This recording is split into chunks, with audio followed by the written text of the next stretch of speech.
We made it. Episode 7. The finale of the Rewire Series. If you've been here for all of it, I'm genuinely proud of you. Not because you've listened to a podcast, but because you chose to look at yourself honestly. You sat with the uncomfortable stuff. You kept coming back, and that takes something. We started the series with a simple question. Okay, I know I'm dysregulated. Now what? And we've covered a lot of ground. The reset tools, the relationship patterns, the food and sleep connection, the chaos pull, the things regulated people don't do, the messy reality of what healing actually looks like. Today, I want to pull them all together. Because here's the thing. All of those episodes were about responding to dysregulation, and that's important.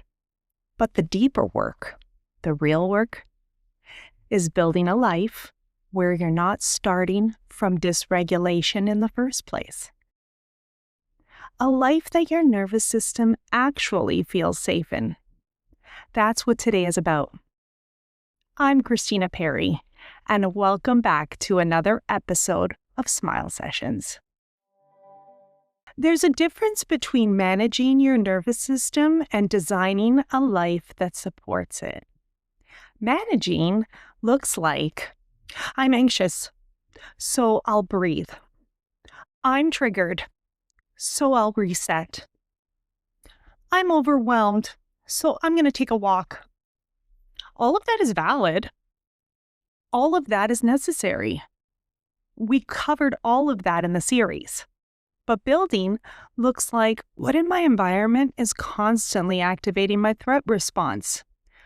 What kind of work feels aligned versus what kind drains me to my core?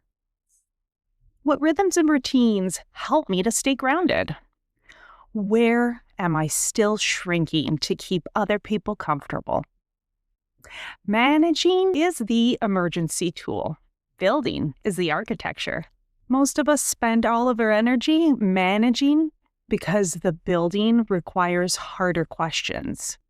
It requires us to look at the things that we've been tolerating and asking if this actually belongs in the life that we're building.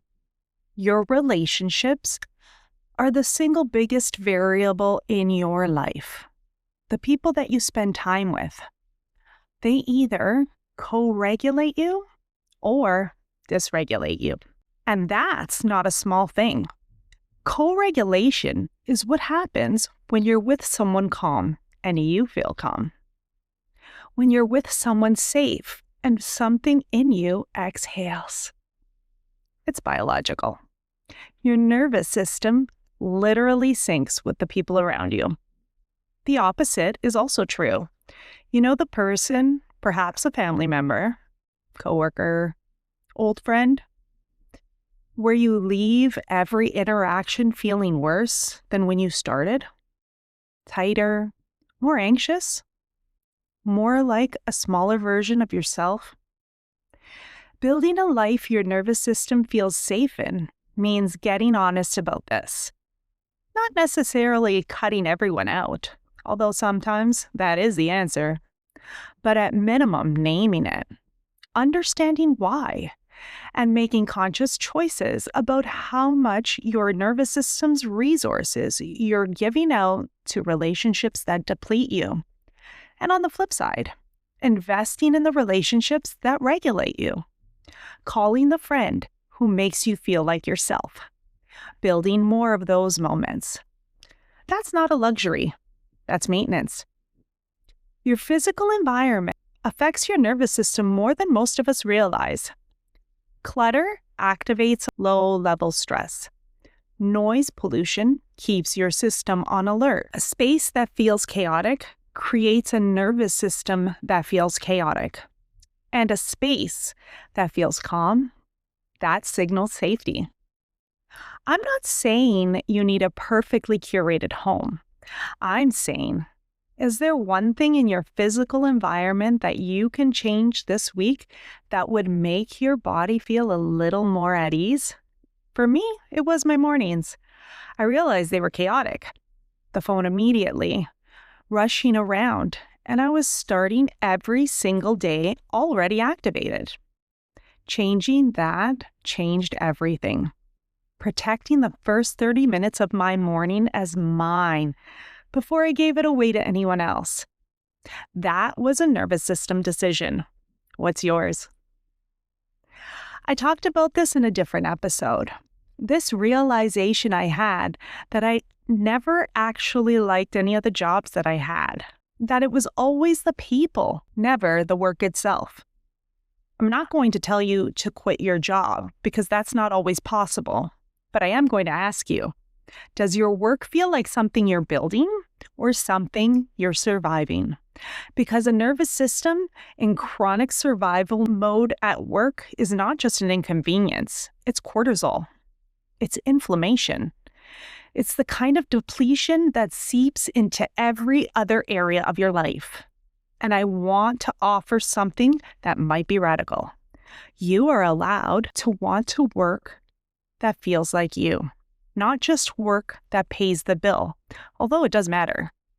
Work that uses you in a way that doesn't hollow you out.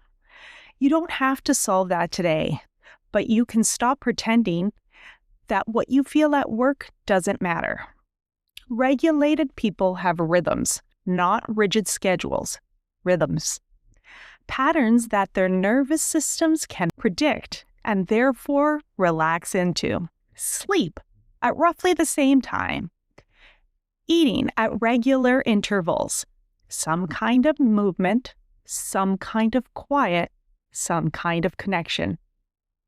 When life is quiet, and they will be sometimes, rhythms are what anchor you. They're the baseline that you return to, and they don't have to be elaborate. You just have to be consistent enough that your body knows what to expect. Your nervous system loves predictability. Not because life has to be boring, but because when the basics are stable, you have more capacity for everything else, for the unexpected, for the creative, for the joyful. Here's the question I want to leave you with, the one I keep coming back to in my own life. Where am I still choosing familiar over free? Where am I still tolerating something that doesn't belong in the life I'm building? Because it's known, because it's safe, because change feels scarier than anything. That's where the work lives. Not in the big dramatic decisions, in the small daily choices. The moment you choose to say the honest thing instead of the easy thing. The moment you rest without guilt. The moment you let a relationship go that's been holding you in an older version of yourself. Building a life your nervous system feels safe in isn't just one decision.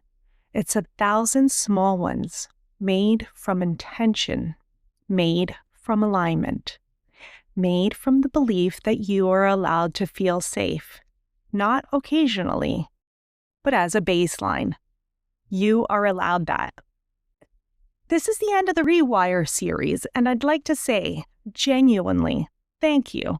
Thank you for trusting me with this, for showing up week after week, for DMing and commenting and telling me that something landed for you. That means everything. We started this series asking, okay, I know I'm dysregulated. Now what? And here's where we've arrived. Now you rebuild. Slowly, intentionally, with compassion on how long the old patterns kept you safe, and the belief, I hope, that you are worthy of a life that feels as good on the inside as you want it to look on the outside. The Nervous System series taught you why you feel the way you feel. The Rewire series gave you the tools. What happens next is up to you. I'll be here. I'm Cristina Perri, and this has been another session for your soul.